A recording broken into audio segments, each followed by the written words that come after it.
Buongiorno tutti e bentornati sul mio canale. Today I wanted to go over my morning Italian reading routine, which I've been doing for the past week or so. I first start my day by planning out my to-do list, mapping out different tasks and everything I want to get done that day. Then I do some journaling, since I always really enjoy doing that in the morning and sharing my thoughts on whatever is currently happening in my life, things I'm excited about, and all that kind of good stuff.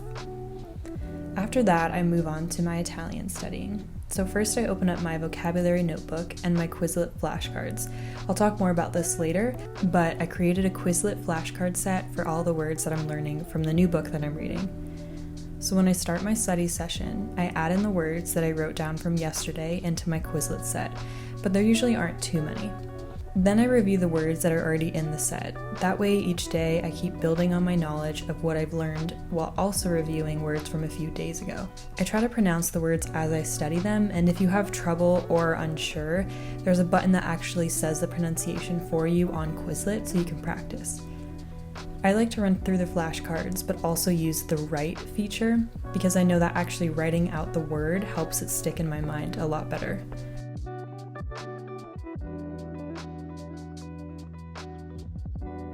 So once I work through that, I'm ready to start reading. I downloaded this book called Il Sogno che ho di te from Kindle Unlimited, and I definitely prefer paper books, but I couldn't find any Italian ones that weren't super expensive to ship, and this one was free to download straight to my Kindle.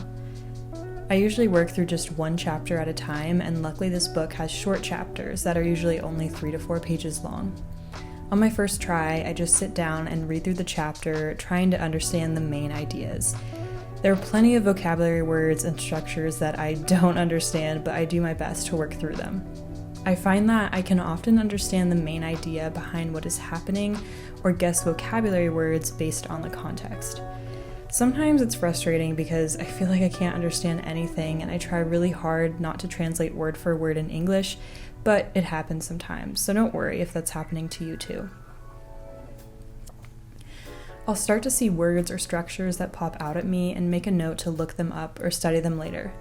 Then, once I've read the chapter all the way through, I go back to my desk to write down new vocabulary. I use Reverso Context, which many of you viewers actually suggested, and I really liked it, because it gives me the meaning of a word in the context of an actual sentence. This is also helpful because then I can see if certain words fit into a specific construction. So, for example, I learned the phrase non fa altro, which means all he or she does is ... But I learned that this construction requires non fa altro to come before the word che and also a verb in the infinitive. So if I were to say all she does is eat, it would be non fa altro che mangiare. In English, this construction I think literally would translate to she does nothing other than ... but that sounds awkward in English. It helps to see words in context like this so you understand those types of constructions. Sometimes when you just learn one vocabulary word, you aren't sure how it fits in or what it really means. That's why reading is important, and make sure to note these details in your flashcards. You could even write sentences with examples of that word on your flashcard to give it context. Sometimes I even like to make up a sentence and say it out loud using the word I just learned, because using the new vocabulary words in a real scenario will help solidify it in your mind.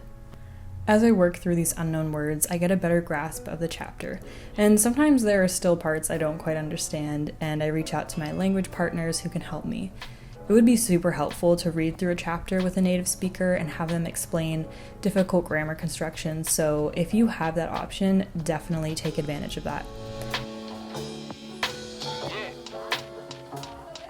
So that was my short little morning reading routine. I usually do that almost every day, and before work it's usually a little bit shorter because I don't have as much time. But today is a weekend, so I definitely have more time and might actually try to get through another chapter, and I will revisit the vocabulary later on throughout the day.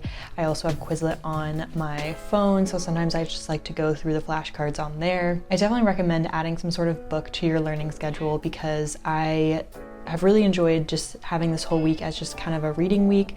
If you ever feel like really frustrated with where you're at and you just feel like you're all over the place and don't really know what to study, I highly recommend just kind of taking a break and enjoying just reading and learning vocabulary and learning grammar structures from reading. Maybe some people have recommended good books in the language you're trying to learn for beginners.